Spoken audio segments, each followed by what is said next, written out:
So you finally decided that you want to go on a solo journey, and the first thing which you do is you simply go onto the Google and make a search for solo traveling, and the first thing which you see is that solo travel packages are there. Now you go and see how this works, and the best thing which what happens is that there is some companies who are doing that. If you are a single person, we are organizing a group where you will be one of them, and you can book a travel package with us, and we'll arrange everything for you. So you book it and go. But let me tell you one thing, that is not solo traveling, and there is no such thing as solo travel package. Okay. So in this video, we will touch on the subject of what is solo traveling, and how you can actually do everything and go on an actual solo travel. All right. Let's get into the video.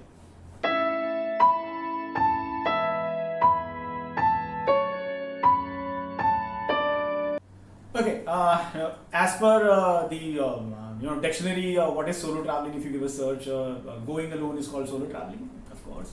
But go alone is what is a negative word, which I see it as, because alone meaning being lonely also sometimes. That's how the first thing is perceived. But let me tell you one thing: the world travels with you. Yes, this is one of the quotes which I read for solo traveling. Nonetheless, it's very true. Now, what happens when you talk about solo traveling with your peers or your friends and your family members or anybody like that? They are also negative like you. I have done a video on this. You can check that as well. I'll put a link into that. Now, solo traveling in the real sense is that you prepare for a holiday all by yourself. Yes, you do a research. And you do this research, I would say not less than 3 months or 6 months, because you're going on a new location. And if you are a first-time solo travelers, you need to prepare yourself even more. So 6 months is an ideal time which you should give yourself. Now, as per the industry reports, most of the solo travelers are people above the age of 35. This is because for the fact that solo traveling is a bit expensive, and the second reason which is more common is that since it's expensive, a lot of working professionals are doing solo traveling these days. Now, the best fun is to prepare for a holiday. Alright, and you don't need to be very it's not an exam which you're going to do, but yes, it's going to be a life-changing experience for you. So how do you prepare for a solo traveling and have a real solo travel experience? Is that you travel alone and you do everything which is required for a travel. So that includes what?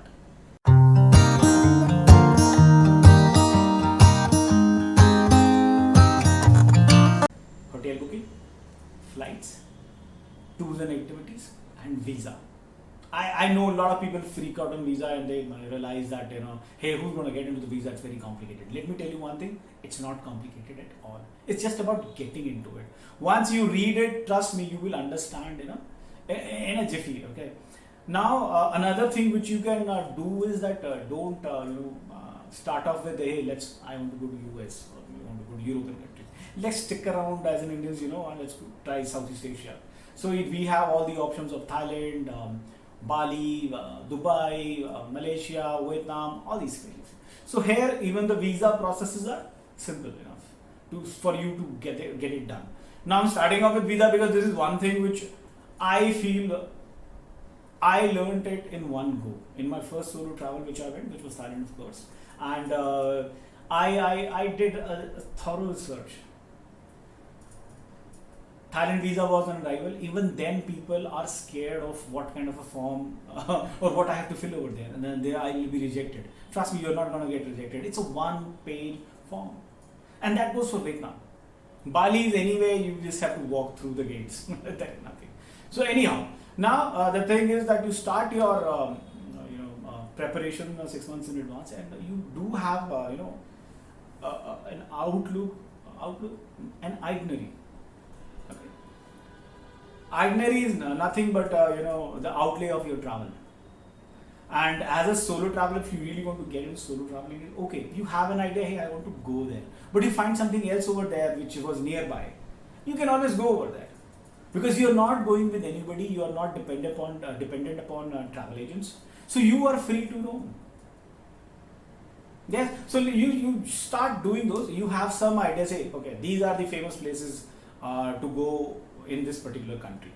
You write it down and then you do some research. And once you book a hotel, yes, once you book a hotel, then you see which are the locations which are near that location of your hotel. Are they walkable? Sometimes they are. And I will even encourage you to book a hotel which is near to an attraction. All right. And then you decide, okay, these are there. Some of the activities would require a half a day.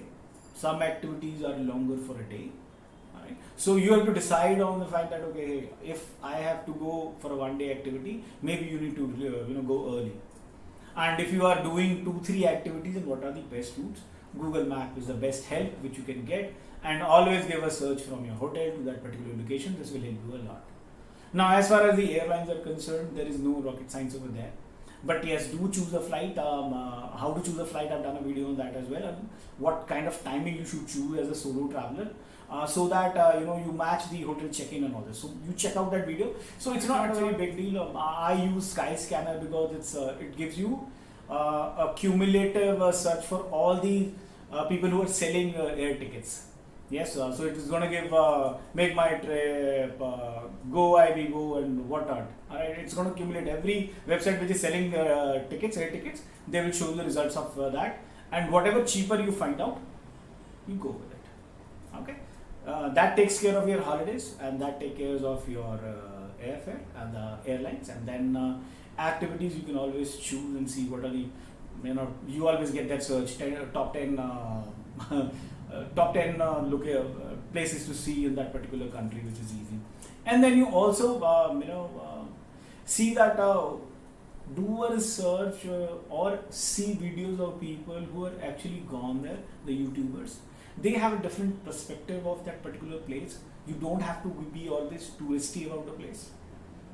Go on a touristy places only. So the essence of solo traveling is that explore the city as the locals would do as far as their country is concerned. That is the best experience you can get. And then do research about once you've done that. I'm going ahead, and then you do that. Then you add those to your itinerary as well. Okay. Now once you have done that, do some YouTubers which like me are very thorough in their details. I would even tell you that you have some idea of what kind of monies are involved for that particular activity. That includes the transfer. The tickets are not your problem, but going over there can be problematic, because these taxiwalas or the other people will take you for a ride. And as a solo traveler, I would say if they have infrastructure in terms of metros and everything, you should try metros as well. Or you should look out for multiple modes of transfer to that particular place. Yes, so that way you will save a lot of money. I know some of, as I said, all the working professionals have money, most of them have that particular money, but who doesn't want to save money? Yes. So you do that research, and that is the best part about solo traveling, is that you learn a lot. Trust me, if once you have gone to any location, if you have done a good research, after that, throughout your life, anybody asks about that particular place, you will be like an encyclopedia for them, because you have done the groundwork and the legwork, which, to be honest, not even the best of the travel agents do that. They are just selling the tickets and everything. If you ask them detailed questions, nobody's going to answer you. Yes. So yes, this is the main essence of solo traveling. So if you really want to enjoy solo traveling, do that research. Now, if you are particular about food, do that research as well. Some people like me are, hey, let's have the local food. I would go and eat anything. And since I'm not a vegetarian, so my options are endless. People who are vegetarian might have a problem. So if you are a vegetarian and you are not, you don't bend the rule, so you better look for vegetarian places as well. You can do a research as well. There is a website called Holy Cow. I'll put that link over there, which talks about only vegetarian restaurants and vegetarian restaurants, even vegetarian restaurants, not only restaurants, it will also tell you about where the places you can buy vegetables. If you're staying in some kind of accommodation where there is a kitchen where you can buy, they will even talk about vegan food as well. So people who want these kind of food, they can definitely refer this particular website. And yes, the other thing which you need to do is, as I said, you need to have a detailed knowledge about transport. I being into travel industry, so I always use the word transfers. But the right word is transports. So wherever you're going, sometimes it's easy to walk to a place. Sometimes it's hey, maybe I'll go in a metro and then I'm going to take a cab or a tuk-tuk normally, which three-wheelers which you can use. If you have a good knowledge about these transportation systems, then again, one, you save a lot of time, and then you save a lot of money as well. And then who doesn't love shopping here? The saved money, use it for shopping. Yes, and don't forget to buy souvenir for all your solo traveling. So guys, there you go. You don't need a travel package to do a solo traveling. I would say even if you want to really challenge yourself, don't even do too much research. Just go over there and see what you can find. That's the best way of doing a solo travel. One of my friends did that, and I like that particular idea. And I haven't done still. I've done a lot of solo traveling, but I haven't done that. So you can you can always do this, and you will enjoy the solo traveling a lot. Yes.